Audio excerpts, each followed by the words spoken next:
വളരെയധികം. കാരണം കേരളം വികസന അധിഷ്ഠാനത്തിൽ മുന്നോട്ട് പോകണമെന്ന് ആഗ്രഹിക്കുന്ന പതിറ്റാണ്ടുകളായി ആ സ്വപ്നം മനസ്സിലേറ്റിക്കൊണ്ട് മുന്നോട്ട് പോകുന്ന കേരളത്തിലെ ജനങ്ങൾ, അവരുടെ മുന്നിൽ ഇന്ത്യയുടെ പ്രൈം മിനിസ്റ്റർ പ്രഖ്യാപിച്ചിട്ടുള്ള പദ്ധതികൾ അത്രയും എല്ലാ മനുഷ്യർക്കും വേണ്ടിയിട്ടാണ്. സബ്കാ സാത്ത്, സബ്കാ വികാസ്, സബ്കാ വിശ്വാസ്, സബ്കാ പ്രയാസ്.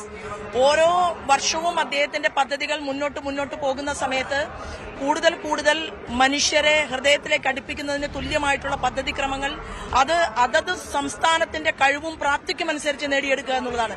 ഈ കഴിവും പ്രാപ്തിയും എന്ന് പറയുന്നത് എന്താണ്? എന്റെ സ്റ്റേറ്റിലേക്ക് എത്ര കൂടുതൽ വികസനം കൊണ്ടുവരാം എന്ന് ആ സ്റ്റേറ്റിലെ മുഖ്യമന്ത്രിയും ആ സ്റ്റേറ്റിലെ പ്രതിപക്ഷ ലീഡറും ഒരുമിച്ച് ചേർന്നുകൊണ്ട് കക്ഷി രാഷ്ട്രീയം മാറ്റിവെച്ചുകൊണ്ട് സ്വീകരിക്കുക എന്നുള്ളതാണ്. എന്നാൽ ഗതികേടെന്ന് പറയട്ടെ, നമ്മുടെ കേരളത്തിൽ മാത്രം രാജ്യം ഭരിക്കുന്ന ശ്രീമാൻ നരേന്ദ്രമോദിജിയുടെ പദ്ധതികൾ, നാടിനു വേണ്ടി കേരളത്തിന് വേണ്ടി കൊണ്ടുവന്ന പദ്ധതികൾ എത്രമാത്രം ഇഴഞ്ഞിഴഞ്ഞു കൊണ്ടുപോകാം, എത്രമാത്രം സാവധാനത്തിൽ കൊണ്ടുപോകാം എന്ന് ചിന്തിക്കുന്ന ഒരു ഭരണകക്ഷിയുടെ ലീഡറായിട്ടുള്ള ശ്രീമാൻ പിണറായി വിജയനും പ്രതിപക്ഷത്തിന്റെ നേതാവായിട്ടുള്ള ശ്രീമാൻ വി ഡി സതീശനും ചേർന്ന് ഈ കേരളത്തിന്റെ വികസനത്തെ മുരടിപ്പിക്കുമ്പോൾ അതിന് അപ്പുറത്തു നിന്നുകൊണ്ട് ഇടത്തോട്ടും വലത്തോട്ടുമല്ലാതെ നേർരേഖയിലൂടെ സഞ്ചരിച്ചുകൊണ്ട് NDAയുടെ ഒരു ഡബിൾ എഞ്ചിൻ സർക്കാർ ഉണ്ടാക്കാൻ വേണ്ടിയിട്ടാണ് കാലമിത്രയും പ്രസ്ഥാനത്തില് ഓരോരോ ആളുകൾ കഷ്ടപ്പെട്ട് പ്രവർത്തിച്ചുകൊണ്ടിരിക്കുന്നത്. അതിന്റെ റിസൾട്ട് കഴിഞ്ഞ നാളുകളിൽ കാണാൻ സാധിച്ചു. പുതിയ ആളുകൾ കടന്നുവരികയാണ് ഭാരതീയ ജനതാ പാർട്ടിയിലേക്ക്. പാർട്ടി വലിയ തലത്തിലേക്ക്, വലിയ പ്രതലത്തിലേക്ക് വളരുന്നു എന്നുള്ളതാണ്. ആ ഡബിൾ എഞ്ചിൻ സർക്കാരിനെ കാണാൻ ഞങ്ങൾ തയ്യാറെടുപ്പ് നടത്തുന്നു എന്നുള്ളതാണ്. തീർച്ചയായും ചോദിക്കാനുള്ള 2020 കഴിഞ്ഞ ദിവസത്തെ തീരുമാനം NDAയുടെ ഭാഗമായി പ്രവർത്തിക്കാനുള്ള അങ്ങനെ കൂടുതൽ ആളുകൾ വരുമെന്ന് തന്നെയാണോ പ്രതീക്ഷിക്കുന്നത്? അത് തീർച്ചയായിട്ടും ഓരോ സമയവും മുന്നോട്ട് പോകുന്ന സമയത്ത് വ്യത്യസ്തമായിട്ടുള്ള രാഷ്ട്രീയ പാർട്ടിയിൽ പ്രവർത്തിച്ചു. ഇപ്പോൾ നമുക്കറിയാം ശ്രീമാൻ AV താമരാക്ഷൻ സാർ ഗൌരിയമ്മയെ കേരളം മറന്നിട്ടില്ല. അപ്പൊ ശ്രീമതി ഗൌരിയമ്മയുടെ പേരിൽ പടുത്തുയർത്തപ്പെട്ടിട്ടുള്ള ഒരു പ്രസ്ഥാനം, ആ പ്രസ്ഥാനത്തിലെ തലമുതിർന്ന നേതാവായിട്ടുള്ള ശ്രീമാൻ AV താമരാക്ഷൻ സാർ ഉൾപ്പെടെയുള്ള ആളുകൾ വരുന്നു.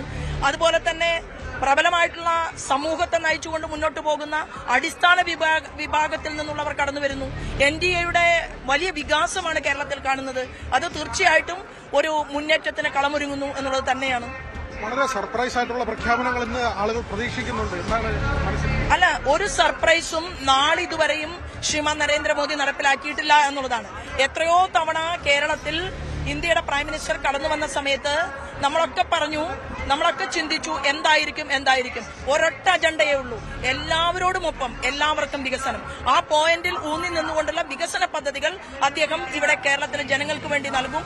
അത് തീർച്ചയായിട്ടും കേരളത്തിലെ ജനങ്ങൾക്കുള്ള സമ്മാനമായിരിക്കും. ചോദിച്ചാൽ ഇനിയും കിട്ടും. ചോദിക്കാനുള്ള ആ ഒരു ജാള്യത അത് മാറ്റിവെച്ചുകൊണ്ട് ഭാരതീയ ജനതാ പാർട്ടിയുടെ നേതൃത്വത്തിലുള്ള NDA ഗവൺമെന്റ് 1 കോടി രൂപ ഒരു സർക്കാർ സ്കൂളിലേക്ക് കൊടുക്കുമ്പോൾ അത് വേണ്ട, പാവപ്പെട്ടവന്റെ കുട്ടി പൊട്ടിപ്പൊളിഞ്ഞ ബെഞ്ചിലിരുന്ന് പഠിച്ചാൽ മതി എന്നുള്ള ആ തീരുമാനം മാറ്റിവെച്ചുകൊണ്ട് ഹിമാചൽ പ്രദേശിലെ കോൺഗ്രസ് സർക്കാർ അവർക്ക് PM ശ്രീയുടെ 1 കോടി രൂപ ഒരു സ്കൂളിലേക്ക് വാങ്ങാം, കർണാടകയിലെ കോൺഗ്രസ് സർക്കാരിന് വാങ്ങാം. എന്നാൽ കേരളത്തിലെ പിന്തിരിപ്പനായിട്ടുള്ള ഈ കോൺഗ്രസിന്റെ ലീഡർഷിപ്പ് പിണറായി വിജയൻ ഉപദേശിച്ചു കൊടുക്കുമ്പോൾ മുഖ്യമന്ത്രി പറയുകയാണ് എനിക്ക് ആ പദ്ധതി വേണ്ട എന്ന് പറയുന്ന ഈ ഇന്ത്യ മുന്നണിയുടെ രഹസ്യ ബാന്ധവം, ആ ബാന്ധവത്തിലൂടെയാണ് കേരളത്തിന്റെ തകർച്ച. അതിനെ മാറ്റി ചിന്തിച്ചുകൊണ്ട് ഒരു മുന്നേറ്റത്തിന് വേണ്ടി ഭാരതീയ ജനതാ പാർട്ടി അടിത്തട്ട് മുതലുള്ള മനുഷ്യർക്കിടയിലേക്ക് പ്രവർത്തിക്കുകയും കേന്ദ്രം കൊടുത്ത വികസന പദ്ധതികൾ അത് ചിട്ടയായി ജനങ്ങളിലേക്ക് ഇത്ര നമ്മൾ നൽകിയില്ലേ എന്ന് പറയുകയും അതിനനുസൃതമായിട്ട് മുന്നോട്ട് പോവുകയും ചെയ്യുമെന്നുള്ളതാണ്. പശ്ചിമബംഗാളിലെ തെരഞ്ഞെടുപ്പ് പ്രചരണങ്ങളിൽ നഗരസഭ പിടിച്ചെടുത്ത ദേശീയ തലത്തിൽ തന്നെ വലിയൊരു പ്രചരണ വിഷയമാക്കി തിരുവനന്തപുരത്തെ നേട്ടത്തെ അദ്ദേഹം എടുത്തു കാട്ടുകയാണ്. ഞങ്ങൾ അനന്തപുരിയുടെ വാതായനങ്ങൾ ഇവിടത്തെ മുഴുവൻ മനുഷ്യരും ചേർന്നുകൊണ്ട്, ബഹുഭൂരിപക്ഷം വരുന്ന ആളുകളും ചേർന്നുകൊണ്ട് ഒരു ഏതാണ്ട് ക്രിക്കറ്റ് കളിക്ക് സമാനമായ രീതിയിൽ ഒരു ഭാഗത്ത് ഞങ്ങളുടെ ക്യാപ്റ്റൻ, ഞങ്ങളുടെ കളിക്കാർ അണിനിരന്നപ്പോൾ മറുഭാഗത്ത് ഏത് വിധേനയും LDFും UDFും ഒരുമിച്ച് ചേർന്നുകൊണ്ട് ഞങ്ങളുടെ പരാജയത്തിനു വേണ്ടി പരിശ്രമിച്ചിട്ടും അതിനെയെല്ലാം അതിജീവിച്ചുകൊണ്ടാണ് ഈ വാതായനങ്ങൾ തുറന്നതെങ്കിൽ സെക്രട്ടേറിയറ്റിന്റെ വാതായനങ്ങൾ തുറക്കാൻ ഞങ്ങൾ പ്രസ്ഥാനം കരുത്തരാണ് എന്ന് തെളിയിക്കുന്ന നാളുകളാണ് വരാൻ പോകുന്ന സമയത്ത് നമ്മൾ കാണാൻ പോകുന്നത്. അല്ല, പ്രൈം മിനിസ്റ്റർ ഓരോ തവണയും കേരളത്തിൽ വന്ന് ഒരു പ്രത്യേക സ്റ്റേജിൽ നിന്നുകൊണ്ടല്ല വികസന പദ്ധതികൾ പ്രഖ്യാപിച്ചിട്ടുള്ളത്. എന്നാൽ പലപ്പോഴും വരുന്ന വരവിൽ ഓരോ പദ്ധതികളും നമുക്ക് നൽകിയിട്ടുണ്ട് എന്നുള്ളതാണ്. അപ്പൊ ഇന്നത്തെ വരവിൽ തീർച്ചയായിട്ടും അദ്ദേഹം കാര്യക്രമങ്ങൾ എപ്പോഴും നിരീക്ഷിക്കുന്ന ഒരാളാണ്. അതായത് ഒരു സ്ഥലത്ത് വരുന്നു, ആ സ്ഥലത്ത് ഗവൺമെന്റിന്റെ ആവശ്യങ്ങൾ അത് കേൾക്കുന്നു, പ്രതിപക്ഷത്തിന്റെ ആവശ്യങ്ങൾ കേൾക്കുന്നു. പ്രതിപക്ഷം ശക്തമാകുമ്പോൾ നാട് സുരക്ഷിതമാകും എന്ന് വിശ്വസിച്ചുകൊണ്ട് രാജ്യത്തെ ജനങ്ങളെ അഭിസംബോധന ചെയ്യുന്ന ഇന്ത്യയുടെ പ്രൈം മിനിസ്റ്റർക്ക് ജാതിക്കും രാഷ്ട്രീയത്തിനും കക്ഷിക്കും അതീതമായിട്ടുള്ള ഒരു വികസനത്തിന്റെ മേഖലയായി ഈ കേരളത്തിനെ കാണണമെന്ന് ആഗ്രഹിക്കുന്ന പ്രൈം മിനിസ്റ്റർ ഓരോ വരവിലും അദ്ദേഹം കേരളത്തെ നോക്കിക്കാണുന്നു, കൂടുതൽ കൂടുതൽ പദ്ധതിക്രമങ്ങളിലൂടെ മുന്നോട്ട് പോകുന്നു എന്നുള്ളതാണ്. അത് രാജ്യത്തിനാകമാനമുള്ളതാണ്. അതിന്റെ ഒരു ഭാഗമായിട്ട് കേരളത്തിനും ഉണ്ടാകും. അല്ല നോക്കൂ, ഇത് ഇപ്പൊ നമ്മൾ ഒരു അല്പസമയത്തിന് ശേഷം പ്രൈം മിനിസ്റ്ററുടെ വാക്കുകൾ നമ്മൾ കേൾക്കാൻ പോവുകയാണ്. ഇതിനു മുൻപും പ്രൈം മിനിസ്റ്റർ വന്ന സമയത്ത് മാധ്യമ സുഹൃത്തുക്കളുടെ പല ചോദ്യങ്ങൾക്കും അദ്ദേഹത്തിന്റെ പ്രസംഗത്തിലൂടെയല്ല ഉത്തരം കിട്ടിയിട്ടുള്ളത്, അദ്ദേഹത്തിന്റെ പ്രവൃത്തിയിലൂടെയാണ് ഉത്തരം കിട്ടിയിട്ടുള്ളത്. നമുക്ക് നല്ല ഒരു അഗ്രികൾച്ചർ ക്യാബിനറ്റ് മിനിസ്റ്റർ ഉണ്ട്, എന്നാൽ ഇവിടെ നിന്ന് അഗ്രികൾച്ചറിന് വേണ്ടി ഒരു പ്രൊജക്ട് പോലും കൊടുക്കുന്നില്ല. നമുക്ക് ടൂറിസത്തിന് അതിപ്രഗത്ഭനായിട്ടുള്ള ക്യാബിനറ്റ് മിനിസ്റ്റർ ഉണ്ട്, സഹമന്ത്രിയായിട്ട് ശ്രീമാൻ സുരേഷ് ഗോപിയെ നൽകിയിട്ടുണ്ട്. മുഖ്യമന്ത്രിയുടെ മരുമകൻ എനർജറ്റിക് ആയിട്ട് വേണമെങ്കിൽ ജനങ്ങൾക്കിടയിൽ പ്രവർത്തിക്കാൻ സാധ്യതയുള്ള ഒരു ചെറുപ്പക്കാരൻ ടൂറിസത്തിന് വേണ്ടി ഒരു പ്രൊജക്ടും കൊടുക്കാനോ ചർച്ചയ്ക്കോ പോകുന്നില്ല. അപ്പൊ നമ്മുടെ നാട്ടിൽ കക്ഷി രാഷ്ട്രീയം മാറ്റിവെച്ചുകൊണ്ട് തമിഴ്നാടിനെ പോലെ മറ്റു സംസ്ഥാനങ്ങളെ പോലെ രാഷ്ട്രീയം എന്തോ ആകട്ടെ, വികസനത്തിന് വേണ്ടി ഞങ്ങൾ പ്രതിപക്ഷവും ഭരണപക്ഷവും ഒരുമിച്ച് നിന്നുകൊണ്ട് ആ വികസനം ഞങ്ങൾ നേടിയെടുക്കും എന്നുള്ള ശുഭാപ്തി വിശ്വാസത്തിലൂടെ ആയിരിക്കണം ഇവിടത്തെ ഭരണ പ്രതിപക്ഷ കക്ഷികൾ മുന്നോട്ട് പോകേണ്ടത്.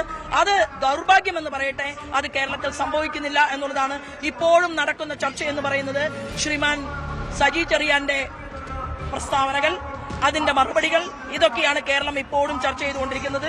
1967 EM ശങ്കരൻ നമ്പൂതിരിപ്പാടിന്റെ ഇടതുപക്ഷ ജനാധിപത്യ മുന്നണിയിൽ, അതായത് യുണൈറ്റഡ് ഫ്രണ്ടിൽ മുസ്ലിം ലീഗിനെ കൂടെ ഇരുത്തിക്കൊണ്ട് മലപ്പുറം ജില്ല വിഭജിച്ചു കൊടുത്തുകൊണ്ട് രാഷ്ട്രീയത്തിന് വേണ്ടി മാത്രം മുസ്ലിം ലീഗിനെ ഒരുമിച്ച് ചേർത്തുകയും പിന്നീട് 1980-കൾക്ക് ശേഷം INL-നെ, മുസ്ലിം ലീഗിനേക്കാൾ തീവ്രതയുള്ള INL-നെ വടിയിലിരുത്തിക്കൊണ്ട് മുന്നോട്ട് പോകുന്ന ഇടതുപക്ഷ ജനാധിപത്യ മുന്നണി ഒരു ഭാഗത്തും കൂടെ ജമാഅത്ത് ഇസ്ലാമിയെയും മുസ്ലിം ലീഗിനെയും ചേർത്ത് പിടിച്ചുകൊണ്ടുള്ള UDF മറുഭാഗത്തു നിന്നുകൊണ്ട് ഈ കേരളത്തെ എങ്ങനെ വർഗീയവൽക്കരിക്കണമെന്നുള്ള റിസർച്ച് നടത്തിക്കൊണ്ടിരിക്കുമ്പോൾ BJPക്ക് പറയാനുള്ളത്, നിങ്ങൾ യഥാർത്ഥത്തിൽ ചെയ്യേണ്ടത് കേരളത്തിന്റെ വികസനത്തെക്കുറിച്ച് ചിന്തിക്കുകയാണ്, ചർച്ച ചെയ്യുകയാണ് എന്നുള്ളതാണ്.